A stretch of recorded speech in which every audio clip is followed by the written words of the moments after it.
Welcome to the finish line with So Very Easy. My name is Laura, and the finish line is all about, well, finishing our quilt tops.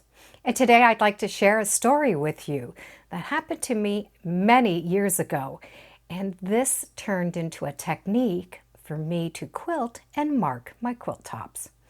But the story will make all sense.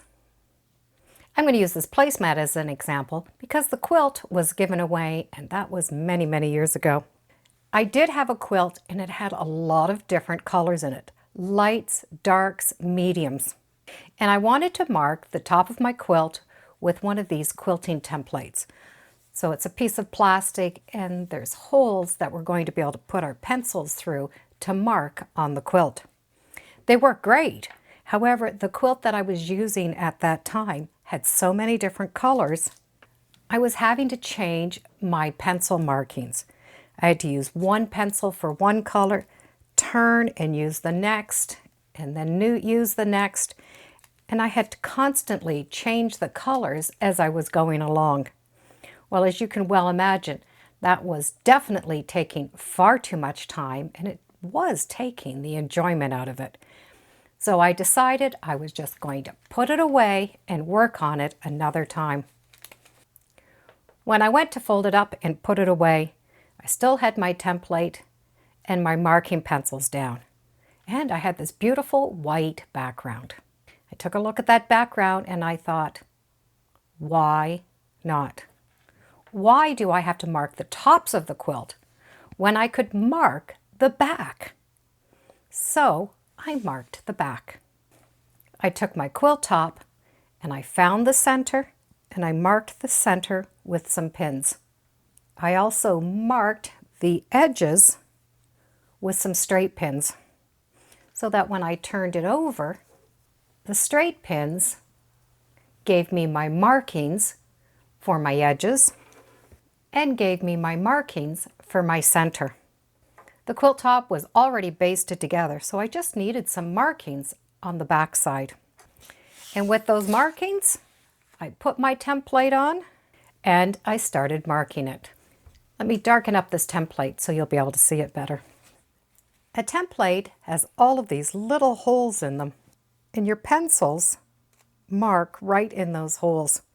You can get all different sizes and different styles. Here is one that has a big feather on it, and if I remember correctly, this was the template that I was trying to use.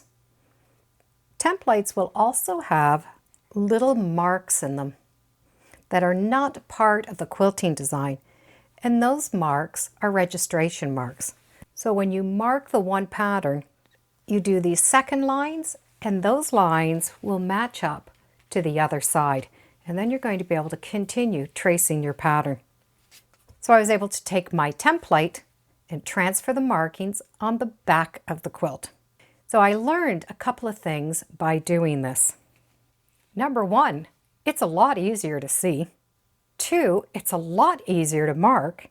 And number 3, you don't have to worry about your marks as much as you would on the back as you would on the front. It's always a concern that the marking pencils that we use do not remove. But on the back, the concern is not quite as high.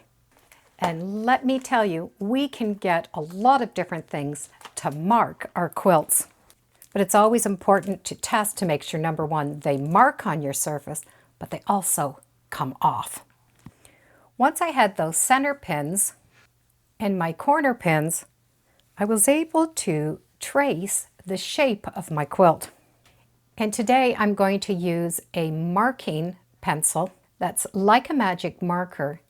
The ink is purple, and what it does is it comes out over time. So it's considered an air erasable. And after 2 or 3 days, the marks just vanish. So I took time to mark my corners. Then I could remove those pins, and just using any flat surface, I marked the lines. For that very first quilt, I didn't even worry about those markings.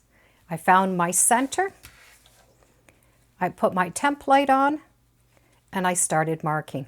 And very easily, I was able to put my little marking tool in between those holes and mark my quilt pattern. Once I finished tracing the lines, I filled in those little dash lines. Those little dash lines just hold the template together, but it's easier for me to see as I'm quilting. When my one row was done, I did the second, the third, and so on. So I covered the entire back, even going right to the edges of my background fabric. Once that entire quilt has been marked, be sure to go in and remove those pins, because it is very easy to forget they're there and run them over. But I do want to transfer some marks to the front. I'm just going to peek over and see where that edge is and just put a line along the edge of my quilt, just so I know that's where the quilt is going to stop. If you've marked it first, then you don't have to do that. These little marks are going to help me when I get to quilting the edges. My layers were already basted together, and with the drawings on the back, I'm ready to go to the machine.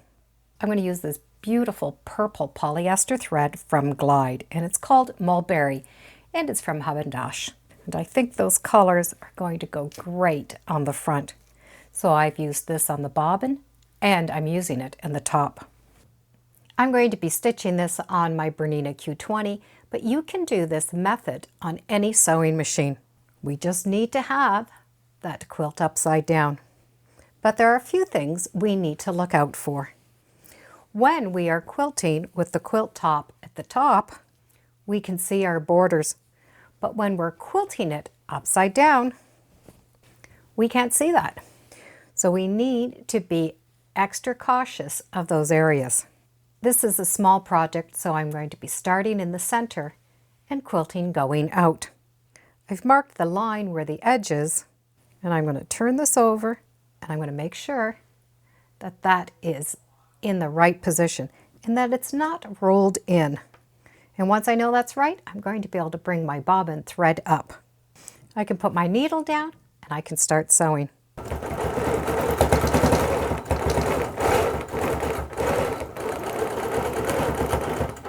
I know that that edge is good. Now I can continue the pattern. You can follow them very closely or just use it as a guideline.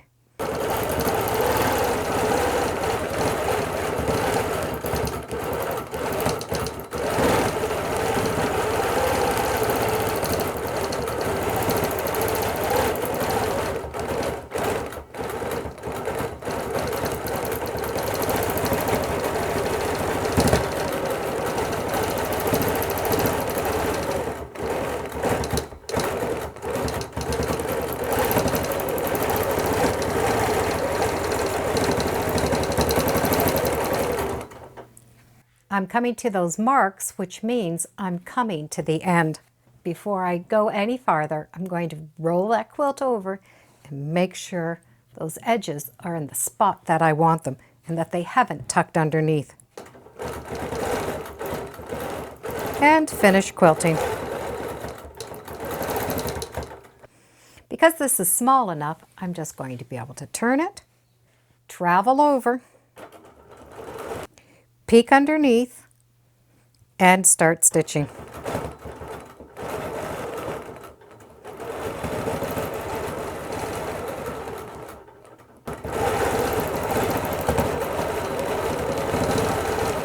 By drawing this pattern, my mind has already memorized the shape, so it is a lot easier for me to follow.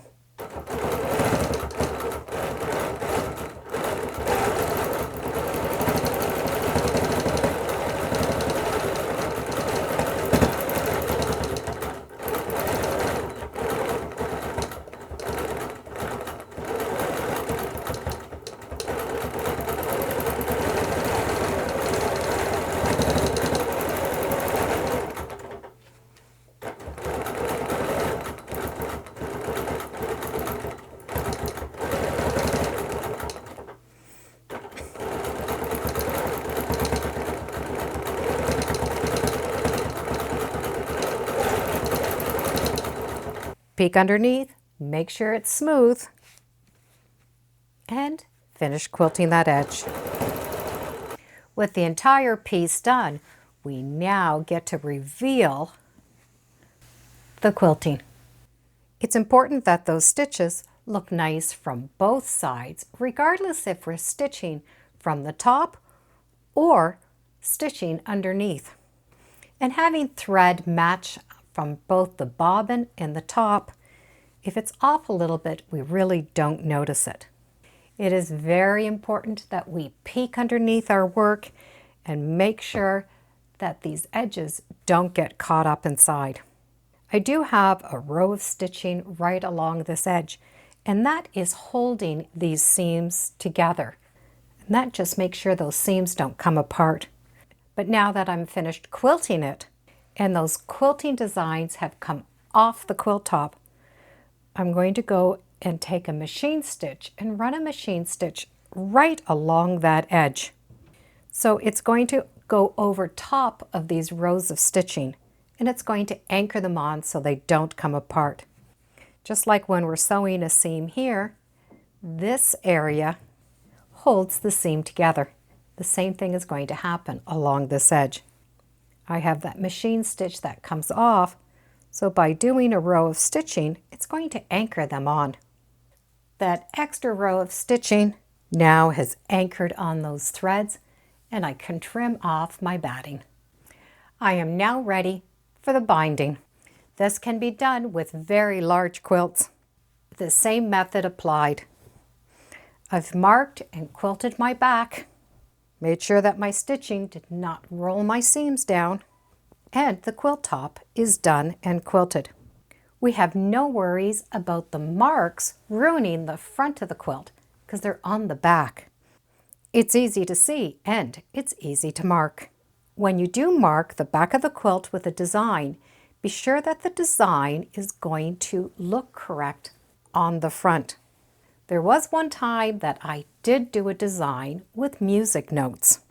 So I marked the music notes on the back, quilted from the back, but from the front side, the tails of my music notes were going in the wrong direction. So when you do mark your back, be sure that the design is going to read properly from the front.